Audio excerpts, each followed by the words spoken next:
తెల్ల గుర్రం మీద పరిగెడుతున్నట్టుంటుంది. మకర రాశి వాళ్ళకి అంత బాగుంది.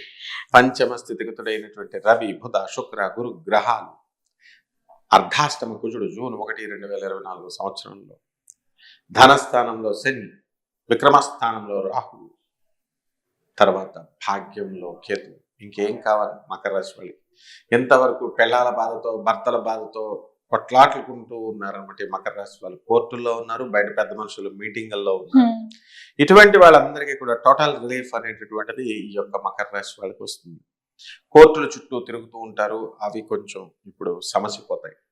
నెక్స్ట్ వృత్తి, వ్యాపార, ఉద్యోగ విషయాలలో బ్రహ్మాండమైనటువంటి వృత్తి, అఖండమైనటువంటి అభివృద్ధి కనబడుతుంది. జీతభత్యాలు పెరుగుతాయి, వర్క్ లోడ్ పెరుగుతుంది. ఆ తర్వాత అనుకున్న విధంగా ఈయన మకర రాశి వాళ్ళంతా కూడా బ్రహ్మాండంగా ముందుకు వెళ్తారు.